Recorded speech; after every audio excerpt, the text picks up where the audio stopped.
नमस्कार दोस्तों, आप सभी का स्वागत है सेवार्थ सिविल सर्विसेज में। मेरा नाम है आयुष खटिया। देखिए, हम लोग 6 महीने की जो घटना सार है उसको अर्धवार्षिक की उसको कंप्लीट कर रहे हैं और फेब से लेके अगस्त तक का पूरा लगभग कंप्लीट हो जाएगा। अभी 3-4 लेक्चर 5 लेक्चर मैं और लूँगा, बस इसमें कंप्लीट हो जाएगा। कुछ दिनों से मेरा गला ख़राब है, मेरी तबीयत थोड़ी-सी ख़राब है। आपको जैसी आवाज़ आ रही है उससे पता लग रहा होगा। मैंने कोशिश की कि ये गला सही हो जाए, नहीं हुआ तो फिर मुझे लगा कि चलो ठीक है, ऐसे रिकॉर्ड करता हूँ। खैर, तो आज का हमारा टॉपिक है, आज हम लोग इसमें से आज मेरी कोशिश होगी कि जल्दी-जल्दी से कम 20 टॉपिक इसमें से ख़त्म करूँ, ठीक है? और जितना शॉर्ट हो सके, जितना इम्पोर्टेंट है फालतू की चीज़ें रिमूव नहीं करूँगा। मतलब जो फालतू की चीज़ें होंगी उनको सबको रिमूव कर दूँगा, इम्पोर्टेंट चीज़ें कोई भी नहीं छोड़ी जाएँगी। लेकिन थोड़ा-सा जल्दी चलेंगे, राइट? तो एक चीज़ और है, आप इस चैनल को सब्सक्राइब कर लें। देखिए, बहुत छोटी-सी फैमिली अभी हम लोगों की हुई है, 114-15 लोग के आसपास हैं। अगर आप जॉइन करते हैं, तो आपको क्वालिटी मटेरियल मिलेगा इसमें। आप स्टेट पीसीएस की तैयारी करते हैं या अगर आप जो स्टैटिक पोर्शन है, जो पॉलिटी हो गई या मॉडर्न हिस्ट्री हो गई या और भी कई सारे सब्जेक्ट हैं, जिनको मैं लेके आऊँगा, तो वहाँ पे आपको यूपीएससी लेवल तक की बहुत अच्छी-अच्छी चीज़ें आपको देखने को मिलेंगी। लेकिन ये करंट अफेयर्स है, जो कि हम यूपीपीएससी और अन्य पब्लिक सर्विस कमीशन को ध्यान में रखते हुए पढ़ रहे हैं। तो इसलिए इसको सब्सक्राइब कर लेना और एक बार चैनल पे आप होके आएँ, आप देखें तो आपको पता चलेगा लिटरली एक बड़ा चेंज आपको दूसरे प्लेटफ़ॉर्म से बड़ा चेंज आपको देखने को मिलेगा दूसरे चैनल से, राइट? तो चलिए मैं स्टार्ट करता हूँ। देखिए, यहाँ का आज ये पहला टॉपिक आपके सामने आता है कि जो शराब पर स्वास्थ्य चेतावनी लगाने वाला आयरलैंड पहला देश। अब इसमें बहुत सारी चीज़ें लिखी हैं, लेकिन बहुत सारी चीज़ें आपको पढ़नी नहीं है। केवल ये जो इम्पोर्टेंट केवल हेडिंग है, बस इसी को ही पढ़ लीजिए। प्रभावी इतने से होगा। एक बात ध्यान में रखना, बहुत कुछ खास इम्पोर्टेंट नहीं है। बस इसमें ये है कि जो चेतावनी होती है वो तो इंडिया में भी लिखी होती है, बट इसमें है अब यहाँ पे बॉटल्स पे कैलोरी और लिख दी जाएगी कि कितने किलो कैलोरी इसमें एनर्जी होगी। ओके, तो और इसमें कुछ खास ऐसा है नहीं। चलो, और कुछ नहीं है, बस इतनी सब चीजें हैं। तो मैं थोड़ा सा जल्दी से करने की कोशिश करूंगा। चलिए, अगला टॉपिक है हिंद प्रशांत हिंद महासागर सम्मेलन। देखिए, आईओसी कौन सा सम्मेलन है? तो ये छठा सम्मेलन है। एक चीज ये याद रखें, आयोजित किसने किया है? तो इंडिया फाउंडेशन ने इसको आयोजित किया है। किसके सहारे? तो बांग्लादेश के विदेश मंत्रालय और S Rajaratnam school of international studies. इतना याद रखना, ये इसकी थीम है, शांति समृद्धि और लचीले भविष्य के लिए साझेदारी। ठीक, और जहाँ पे हिंद महासागर आएगा, इंडियन ओशन जहाँ पे आएगा, तो इंडियन ओशन के साथ लगने वाले जो कौन कौन से हैं, जो भी कंट्रीज हैं, उनकी हिस्सेदारी भी इसमें आपको देखने को मिलेगी। जैसे कि मान लीजिए इसमें सार्क का नाम यहाँ पे लिखा होगा। देखिए, सार्क है, बिम्स्टेक है, इंडियन ओशन में ही आसपास ही लगेगा। ठीक है, सार्क लगेगा। सम्मेलन में डी8 का नाम भी आया है। तो डी8 क्या क्या है, ये देखिए, डी8 लिखे हुए हैं। ठीक ठीक, ये डी8 लिखे हुए हैं, इनको आप देख लें एक बार। ठीक है, और इसमें सच कुछ है नहीं। छठा है, थीम है, आयोजित किसने किया, और बस इतनी सारी चीजें हैं। ये वाला इंपॉर्टेंट पॉइंट है, इसको आप याद रखना। मैं जो इंपॉर्टेंट होता है मैं वो सब बताते हुए आपको चलता हूँ। तो यूनाइटेड नेशंस ने देखिए एक संधि की है, एक सुरक्षा संधि है। जो समुद्र होते हैं उसमें गहरे जीव होते हैं, अभी तक उनके लिए कोई भी ऐसी सिक्योरिटी, कोई भी ऐसी सुरक्षा देने की बात नहीं की गई थी। लेकिन इस बार पहली बार ऐसा हुआ है कि यूनाइटेड नेशंस ने इस पे भी ध्यान दिया है। तो एंटोनियो गुटेरेस साहब ये एक संधि लेके आए थे, जिसको पूरे 193 देशों ने, यूनाइटेड नेशंस के जो सदस्य देश हैं, उन्होंने सबने मान लिया इसको। ठीक है, अब देखिए, यूनाइटेड नेशंस यहाँ पे आया हुआ है और समुद्र आया हुआ है। तो देखिए, एक चीज आपको याद आती होगी, अनक्लोज। जैसे ये होता है ना, united nations convention on law of seas. ठीक, इसमें आप बहुत सारी चीज पढ़ते रहते हैं कि जो टेरिटोरियल लाइन होती है यहाँ से, तो टेरिटोरियल मतलब जो आपकी लाइन, बेस लाइन होती है, वहां से जब समुद्र की आप जब कोई देश आगे बढ़ता है तो 12 नॉटिकल माइल तक, ये मील नहीं है, ये समुद्री मील है, जिसको इंग्लिश में नॉटिकल माइल बोलते हैं। ठीक है, ये माइल से बड़ा होता है। ठीक, तो 12 नॉटिकल माइल तक आपको टेरिटोरियल सी मिलता है, जिसमें आपको पूर्ण अधिकार दिए जाते हैं। ये एक संधि हुई थी, कब हुई थी? तो हुई थी 1982 के 1982 में। ठीक है, तो मेरी आवाज़ हो सकता है धीमे आ रही हो, कोई बात नहीं है, थोड़ी सी तबीयत नासाज है, बट ठीक है। कोई बात नहीं है। और अगर इसके और आगे आप 12 नॉटिकल माइल अगर आप बढ़ेंगे तो आपको कंटेजियस जोन मिलेगा, और आप इसी बेस लाइन से अगर और बढ़ेंगे टोटल 200 नॉटिकल माइल तक, तो वो आपको वहां यहाँ तक आपको मिलता है एक्सक्लूसिव इकोनॉमिक जोन। ठीक, ये कई कई बार आप देखते रहते हैं, तो मैंने याद आ गया तो मैं आपको बता देता हूँ। और ऐसा कुछ है नहीं, बस जितना मैंने बताया बस इसी में है कि उन जीवों को बचाना है, और ऐसी सब चीजें बातें इसमें सब की गई हैं। ठीक है। और 60, देखिए इसमें लिखा है 60 देशों द्वारा इसकी पुष्टि होने के बाद यह संधि लागू हो जाएगी। अभी लागू नहीं होगी। देखिए सिग्नेचर जब किए जाते हैं तो इसके बाद में कुछ कंट्री जब उस पर सिग्नेचर कर देते हैं तो ये संधि लागू हो जाती है। ठीक है। इसमें 60 देशों की बात की गई है। 60 देशों द्वारा जब इसकी पुष्टि हो जाएगी तो ये लागू हो जाएगी। ठीक है। चलिए अब अगला है कि पर्यटन पनडुब्बी थी, टाइटन दुर्घटनाग्रस्त हो गई है। ये हाल ही में बहुत ज़्यादा चर्चा में रही थी। आपको पता है कि ओशन गेट एक्सपेडिशन ने एक पनडुब्बी भेजी टाइटन नाम की, नीचे जो गई थी क्या देखने के लिए, तो वो टाइटैनिक जो मलबा था, टाइटैनिक जो समुद्री जहाज था जो 1912 में डूब गया था, उसका मलबा देखने के लिए कुछ लोग गए, वो सब डूब गए। देखिए जब बहुत ज़्यादा पैसा हो जाता है तो इंसान पता नहीं क्या क्या करने लगेगा। और ये कोई ऐसा नहीं है रिसर्च का कोई मिशन था, ये बस पर्यटन के लिए था। लोग बस इसमें, इनके पास बहुत पैसा था, वो अपने पैसे को कैसे खर्च करें, क्या क्या चैलेंज नया लें, मतलब अजीब अजीब सी चीज़ें लोग करते हैं। ठीक है। तो कई बार आपके पास कम पैसा होता है, वो भी अच्छी बात है, राइट। तो इसमें ही है, तो ये लोग गए थे और ये सब डूब गए क्या पता नहीं लगा। तो अल्टीमेटली ये मान लिया गया कि इतना भयंकर प्रेशर होता है इतनी नीचे तक जब आप जाएंगे वाटर का, तो बचना तो नामुमकिन है, कोई चांसेस ही नहीं है 0.1% के भी। तो ये कहाँ पे डूबी है, तो न्यू फाउंडलैंड में डूबी है। ठीक। और देखिए इसके बारे में बहुत कुछ चीज़ें आगे लिखी गई हैं। 2 घंटे बाद इसका संपर्क टूट गया था जब ये नीचे गई थी। फर्म कौन थी, अमेरिकी फर्म है, याद रखना, ओशन गेट एक्सपेडिशन। ठीक, एक्सपेडिशन।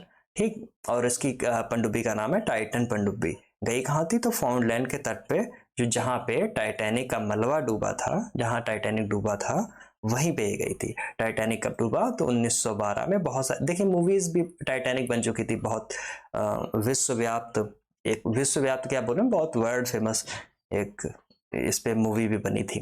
कैट विंसलेट और लोग थे इसमें। ठीक है। तो टाइटैनिक जहाज डूबा था, राइट। तो 13,000 फीट के नीचे है। यहाँ पे इतना प्रेशर आ जाता है कि यहाँ पे पता नहीं क्या हुआ। जबकि ये जो पनडुब्बी थी ये पहले जा चुकी थी, राइट, लेकिन फिर भी ये डूब गए। तो इसमें कौन कौन लेस थे, 5 लोग थे ऐसे जो डेड हो गए। कौन कौन थे, तो देखिए ओशन एक्सपेडिशन के संस्थापक ही थे इसमें।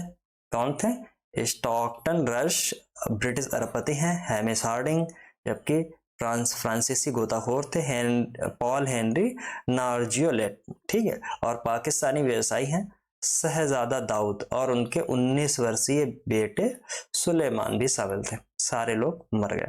ठीक। अब देखिए एक और इम्पोर्टेंट है, प्रधानमंत्री मोदी की अमेरिका यात्रा। जब किसी की यात्रा देखिए होती है, वो आया, कितने दिन गया, कितने दिन रुका, किसने सलामी दी, ये सब चीजें बहुत इंपॉर्टेंट नहीं होती हैं।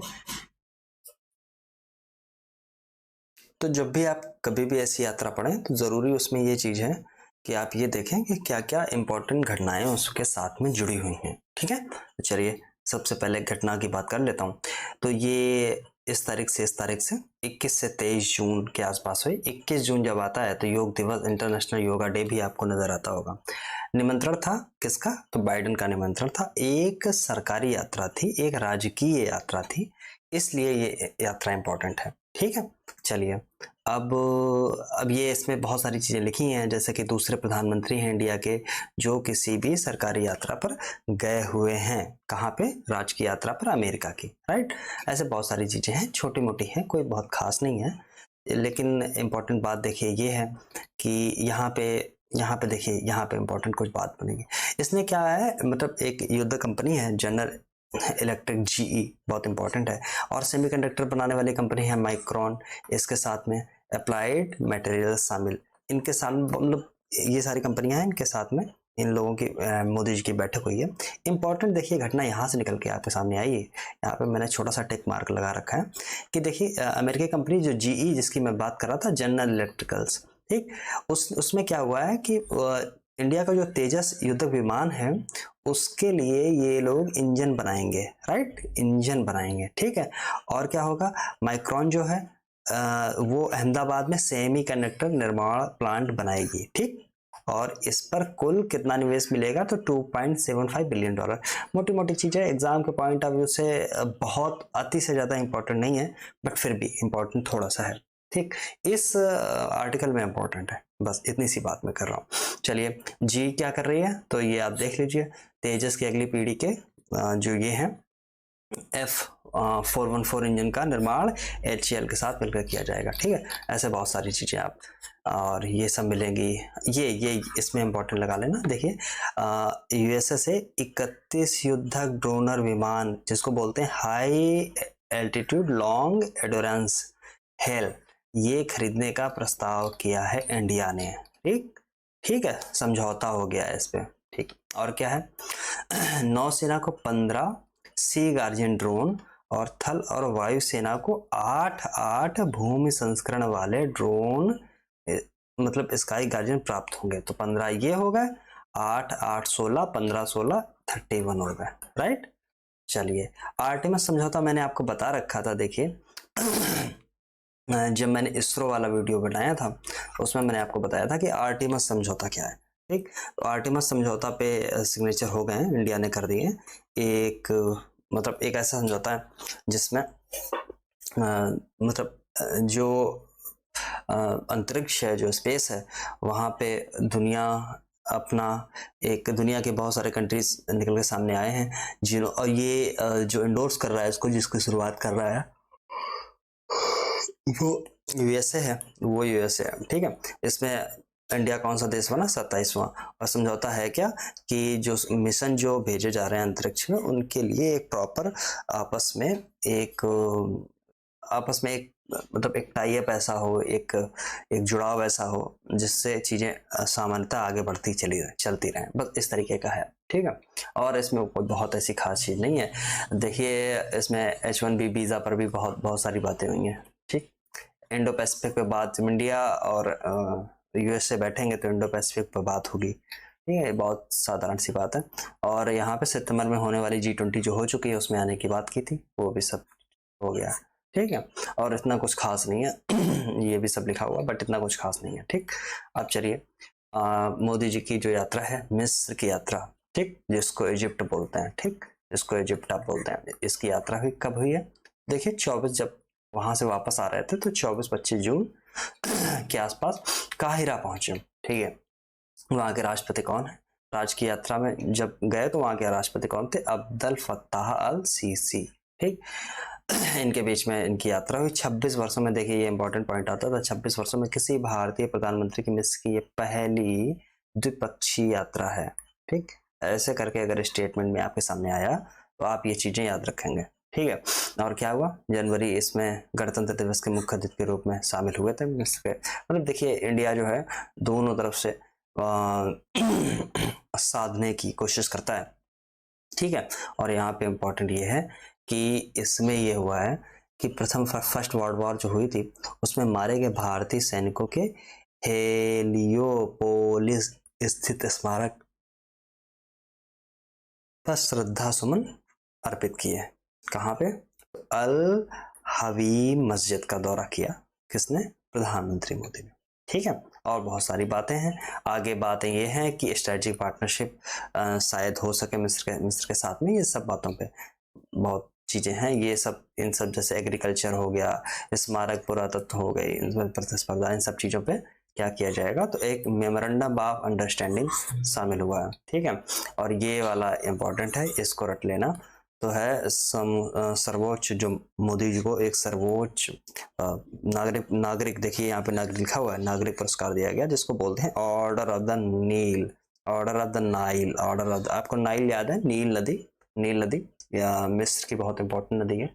कितने देशों से होकर गुजरती है याद रखें, और कहाँ से निकलती है, विक्टोरिया झील कहाँ पे है, ठीक। ये सब चीजें आप मैं हमेशा बोलता हूँ, जब भी आपके सामने कोई ऐसी चीज आए तो आप हमेशा एटलस को सामने रखें और एटलस को पलट के देखें, आपको हो सकता है वक्त थोड़ा ज़्यादा मिल जाए। अगर मान लीजिए 5 मिनट आपको ज़्यादा लग भी गए, कोई बात नहीं, ये 5 मिनट आपको कम जियोग्राफी में जब आप पहुँचेंगे तो आपको कंपनसेट कर देंगे आपकी जियोग्राफी को।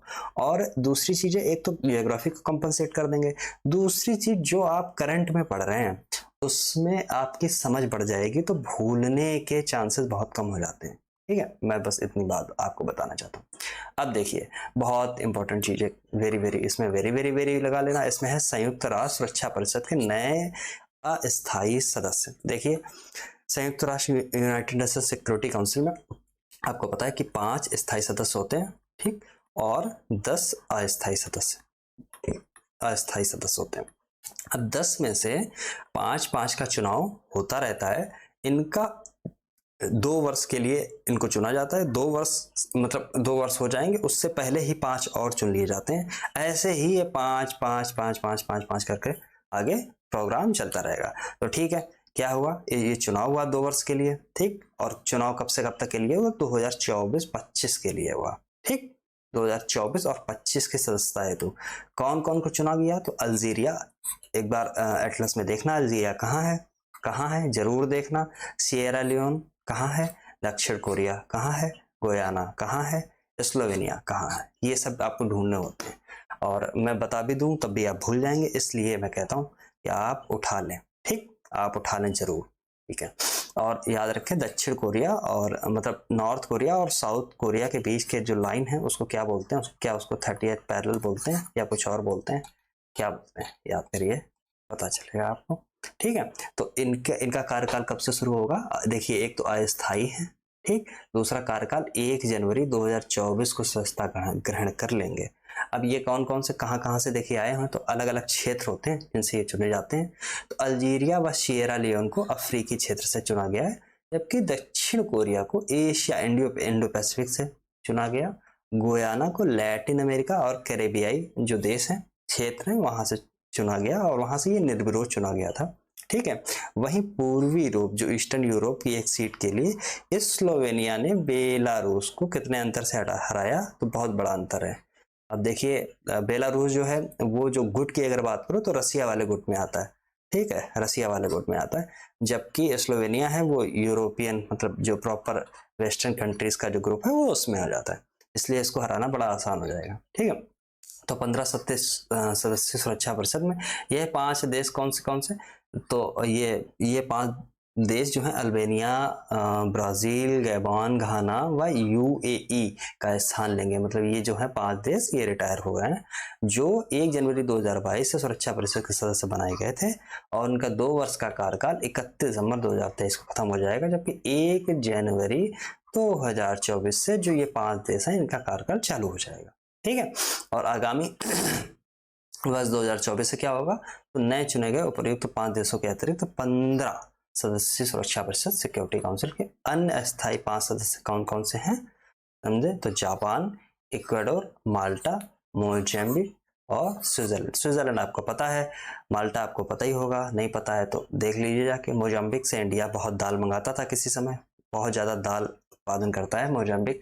जापान आपको पता है कहाँ पे है, इक्वाडोर भी आपको पता होगा, नहीं पता है तो ढूंढने जरूर जाके, ठीक है।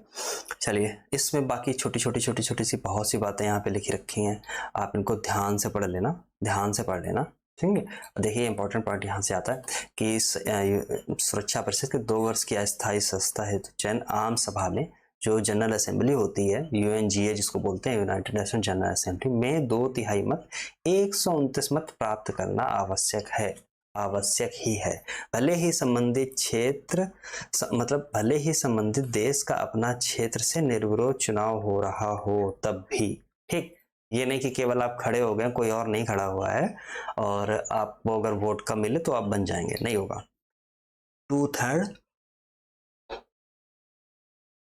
मत आपको चाहिए होंगे, ठीक है। और बहुत सारी इसमें बातें और भी लिखी हुई हैं, ठीक है। चलिए, एक अब इम्पोर्टेंट टॉपिक पे यहाँ आते हैं, इस पे आप इम्पोर्टेंट लगा लेना। यहाँ पे है विश्व प्रतिस्पर्धात्मक सूचकांक कौन जारी करता है, IMD। ये मैं आपको बता चुका हूँ, किस में मैंने बताया था आपको, क्रॉनिकल में ये बात बताई थी, ठीक है। आपको क्रॉनिकल जब मैं पढ़ा रहा था सितंबर की, तो मैंने ये चीज कंप्लीट करा दी थी, तो ठीक है, जल्दी जल्दी देख लेते हैं। वहां तो हम लोगों ने बहुत थॉरोली देखा था। जारी कौन करता है? तो स्विट्जरलैंड में आईएमडी जो है, जिसको बोलते हैं international institute for management and development, जारी करती है। टोटल कितने देश हैं इसमें? तो 64 देश हैं। कब जारी की गई? तो 20 जून 2023 को, और ये 2023 की जारी की गई, 2022 की नहीं है, 2024 की नहीं है, याद रखना है इसको। और ये पूछी भी जाती है, ये वाली रिपोर्ट पूछी जाती है, तो याद रख लेना। टॉप में कौन कौन सा है? तो देखिए, डेनमार्क जो है सबसे शीर्ष पे है, वहीं वेनेजुएला जो है सबसे लास्ट पे है। वेनेजुएला की हालत वैसे ही बहुत दिन से खराब चल रही है, आपको पता ही है। मैराकाइबो झील कहाँ है? और ऑयल रिजर्व वर्ल्ड का सबसे ज्यादा अगर कहीं पे है तो यहीं पे है। रिजर्व है, प्रोडक्शन नहीं है, रिजर्व है। ओके, बट एक चीज आप ध्यान रखना, यूपी जो पीसीएस है, मतलब यूपी पीएससी, ये कई बार इस चीज को गलत मानता है कि वेनेजुएला में बहुत ज्यादा ऑयल रिजर्व है, जबकि ये यूपी पीएससी है ये मानता है कि सऊदी अरब जो यहाँ पे बहुत सबसे ज्यादा ऑयल रिजर्व है। तो मतलब अजीब सी बात है, बट सही बात तो ये है, ऑयल रिजर्व वेनेजुएला में बहुत है। ठीक है, और इसमें बहुत सारी बातें लिखी हुई हैं। इंडिया की रैंकिंग देख लीजिए आप कितनी है, तो टोटल 64 कंट्रीज में कितनी है? 40 है। 3 स्थानों का नुकसान हुआ है, देख लीजिए नीचे आई है। ओके, मतलब उसे 3 स्थानों का नुकसान हुआ है। चलिए, और क्या हुआ? पिछले साल क्या था? तो 63 कंट्रीज की जब रैंकिंग आई थी तो इंडिया का स्थान था 37। तो ऐसे लिख लेना यहाँ पे। ऐसे मैंने आपको बहुत बार बताया, 2023 में ऐसे 40th लिख लिया करो, 2022 ऐसे लिख के 37th लिख लिया करो। तो ये छोटी छोटी चीजें जब आप दोबारा पढ़ेंगे इसको, तो पूरी चीजें ऐसे नहीं पढ़नी पड़ेंगी आपको, ठीक है? और इस चीज को आप याद रखना, ठीक। डेनमार्क सबसे टॉप पे है, उसका इसके लिए सूचकांक स्कोर कितना है? तो 100 है। बाकी बहुत, नंबर 2 पे आयरलैंड है, नंबर 3 पे स्विट्जरलैंड। तो ऐसे लिख लिया करो एक ही साइड में, यहाँ पे बहुत सफिशिएंट जगह आपके सामने लिखी होती है। ऐसे लिखो डेनमार्क, डेनमार्क, ऐसे लिखो यहाँ पे आयरलैंड, आयरलैंड, और नंबर 3 पे स्विट्जरलैंड। ठीक, ऐसा करके लिख लिया करो तो याद रहेगा। लास्ट में क्या लिखना है आपको वो भी याद रखा। देखिए लिस्ट यहाँ पे देखिए ऑलरेडी लिखी हुई है, आप देख लिए। Denmark, Ireland, Switzerland, Singapore Asia में आ जाएगा, एशिया में आ जाएगा। ठीक है, बाकी जो आप सब 5 तक देखेंगे तो ज्यादातर यूरोपियन ही आगे होते हैं। ठीक, इतनी चीजें आप देख के चले। और इसमें और कोई तो है नहीं, ठीक है। यूएसए की 9वीं है, और सब इतनी ज्यादा चीजें आती हैं नहीं। ठीक है, लास्ट वाला मैंने आपको बता दिया, वेनेजुएला है। ठीक, 63 पे अर्जेंटीना है, जो साउथ अमेरिका में पड़ेगा। ठीक है, और बस कुछ नहीं, अर्जेंटीना फिर मंगोलिया एशिया में हो गया। ठीक है, तो बाकी और सब कुछ इंडिया का याद रखना। 40 है। 2022 में मैं ऐसे लिखता हूँ गंदा संदा यही बना बना के, जिसमें आपको रट जाए बार बार। 2022 में 37th रैंक है, इंपॉर्टेंट रैंक है, इसको याद रखना। ठीक, वैश्विक दासता सूचकांक, ठीक, वैश्विक दासता, ग्लोबल स्लेवरी इंडेक्स इसको बोलते हैं। 2023 की ये देखिए रिपोर्ट है। जारी कौन कर रहा है? इतनी ही चीजें हम लोग पढ़ेंगे, बहुत ज्यादा नहीं। वॉक फ्री फाउंडेशन, ठीक, ये जारी कर रही है। कब जारी की? तो जून 2023 में जारी की। अब इसमें बहुत सारी बातें जैसे लिखी गई हैं, इन सब चीज़ों को आराम से पढ़ना। ठीक है, मोटा मोटा पॉइंट यहाँ पे लिखा हुआ है।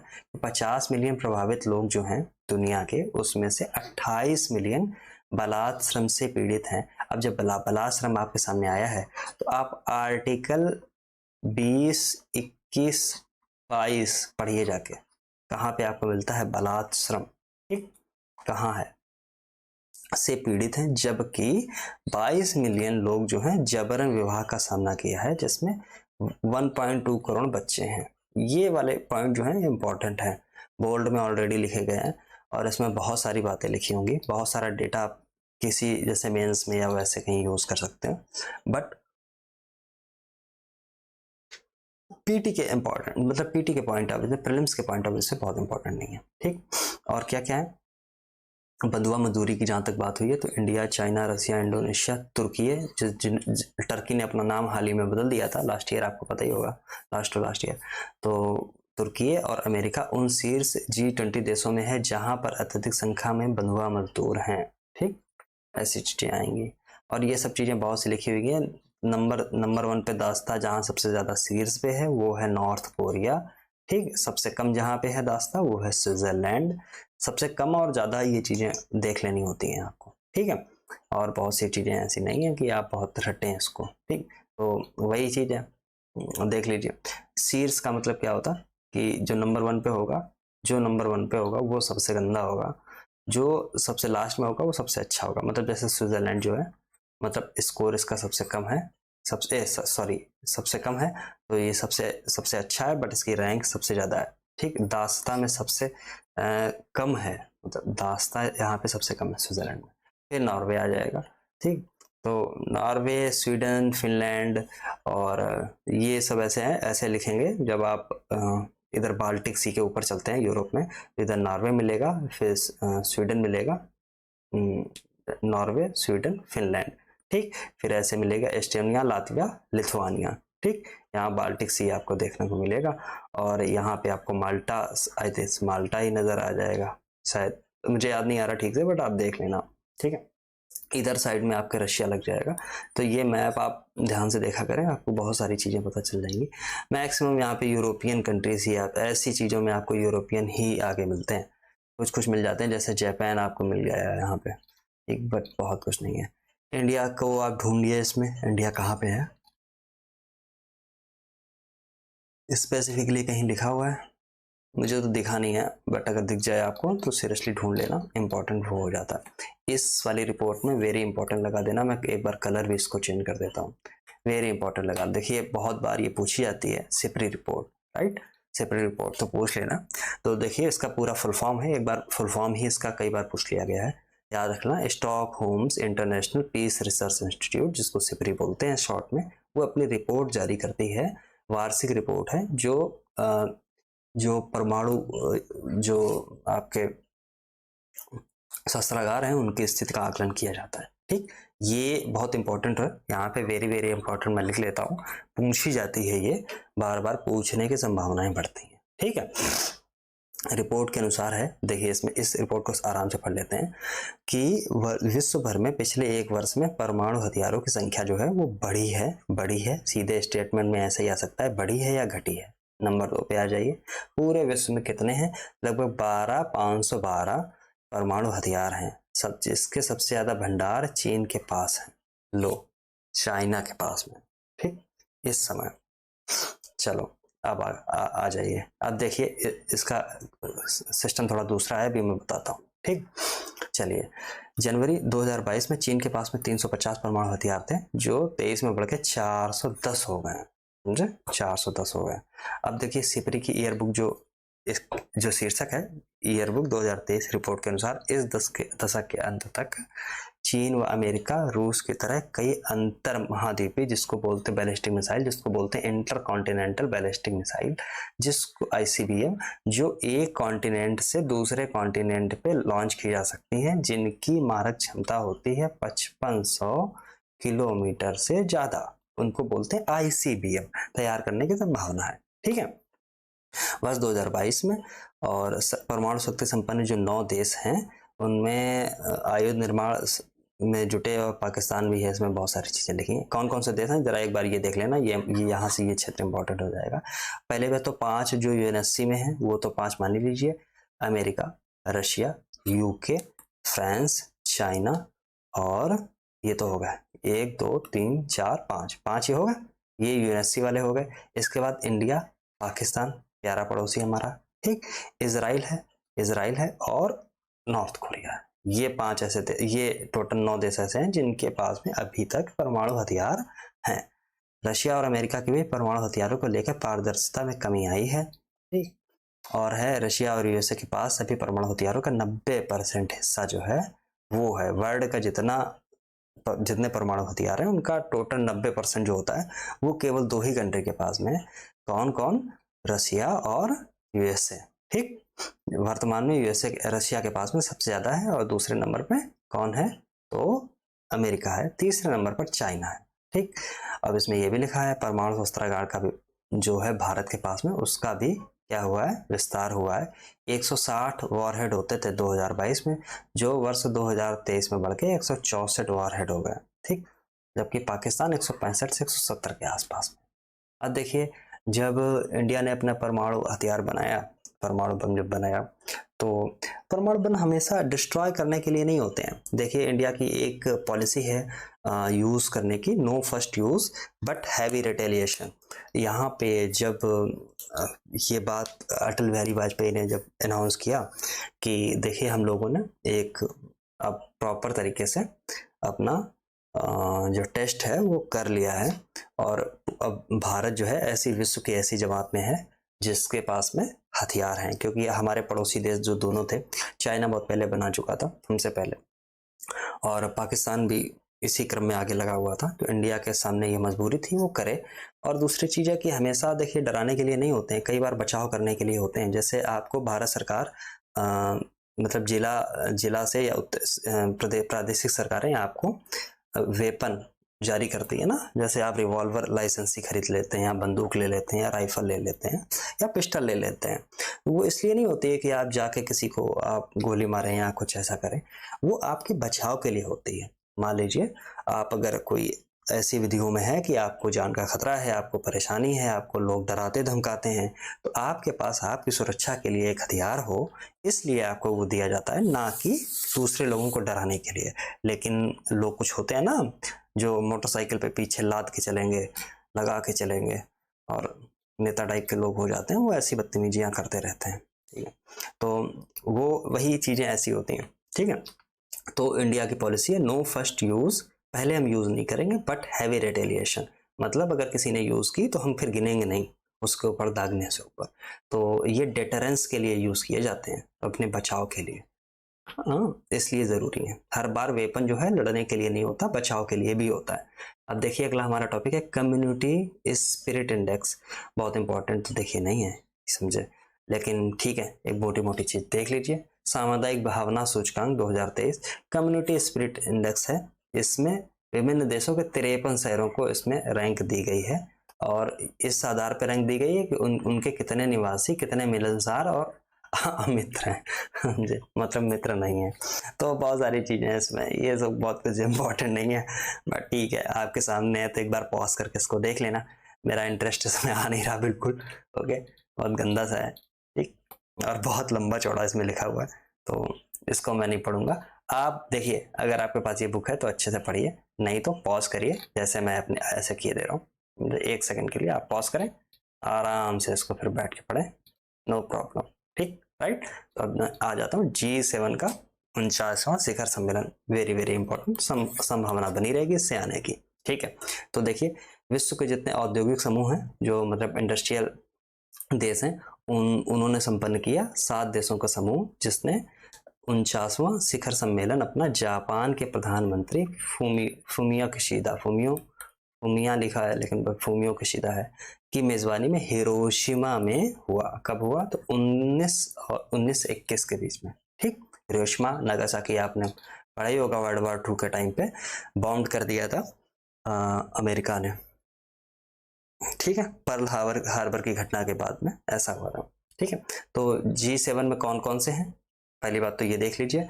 तो कनाडा के प्रधानमंत्री जस्टिन ट्रूडो हैं, अभी इनकी बैंड बजी हुई है, थोड़ी और बजनी बाकी है, देखते हैं कब तक बजती है। ठीक है, फ्रांस के प्रधानमंत्री हैं, फ्रांस के राष्ट्रपति इमैनुअल मैक्रों हैं। जर्मनी के देखिए चांसलर होते हैं ओलाफ सोल्ज, और इटली की प्रधानमंत्री जॉर्जिया मेलोनी, अभी बहुत वायरल हो गई थी मोदी जी के साथ में, लोग इंडिया के ऐसी ऐसी रील्स बना दिए थे इन पे। तो ब्रिटेन के प्रधानमंत्री ऋषि सुनक और अमेरिकी राष्ट्रपति बाइडन। ठीक, तो ये हो गए 7 लोग। अब आप 7 लोगों में देखेंगे कौन कौन है। तो यूएसए आपको याद रहेगा, यूएसए के बगल में ही नॉर्थ साइड में बिल्कुल कनाडा लगता है, बिल्कुल जुड़ा हुआ, याद रहेगा।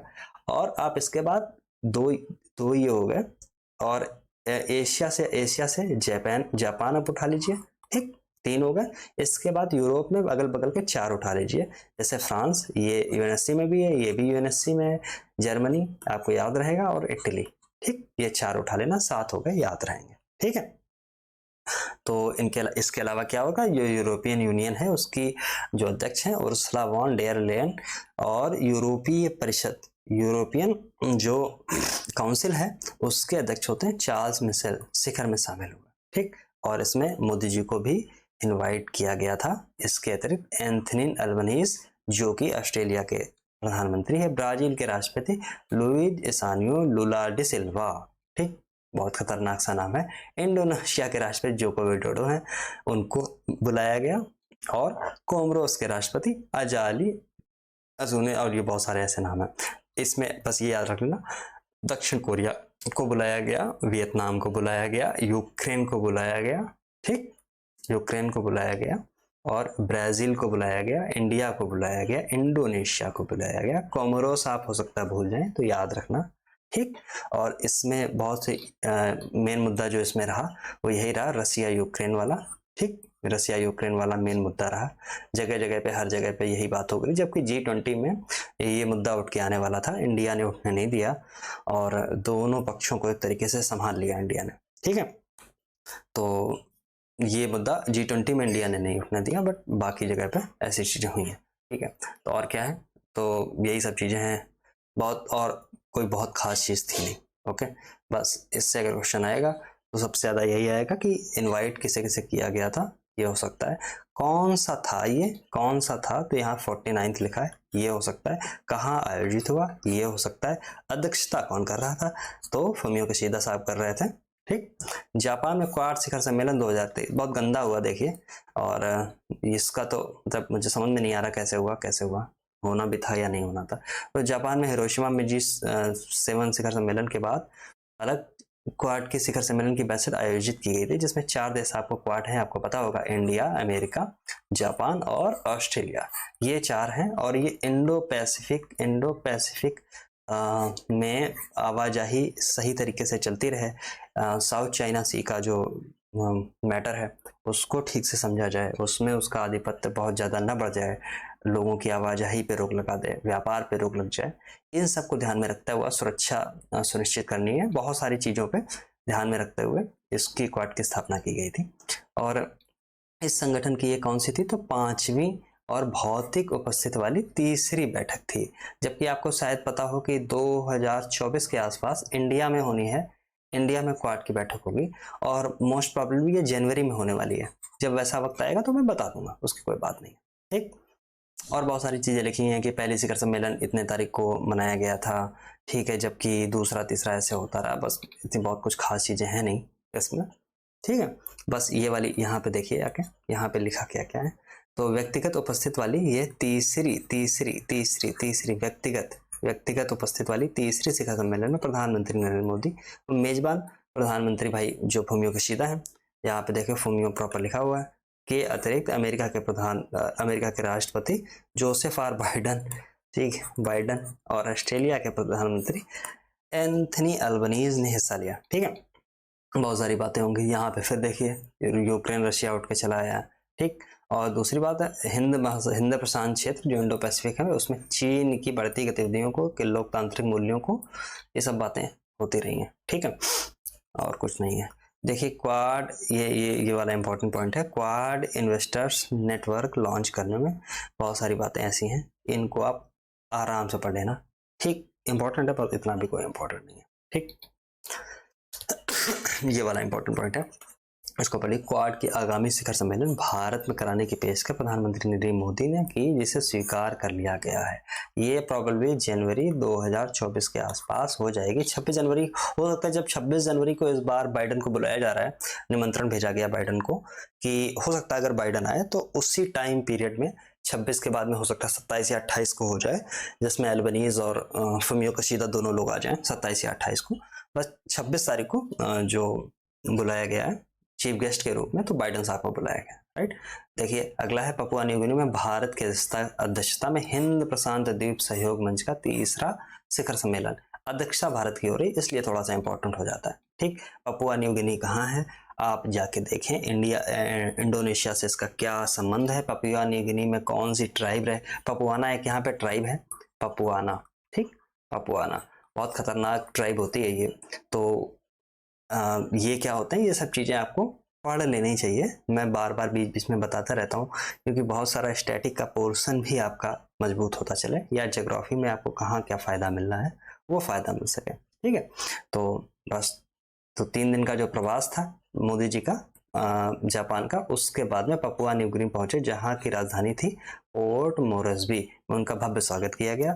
तमाम परंपरा तोड़ के जेम्स मरापे ने सूर्यास्त के बाद हवाई अड्डे पर गार्ड ऑफ ऑनर में उसका स्वागत कर दिया और पैर छूकर उनकी आगवानी की। तो ये वायरल हो गया था ये दृश्य कई जगह पे, ठीक है।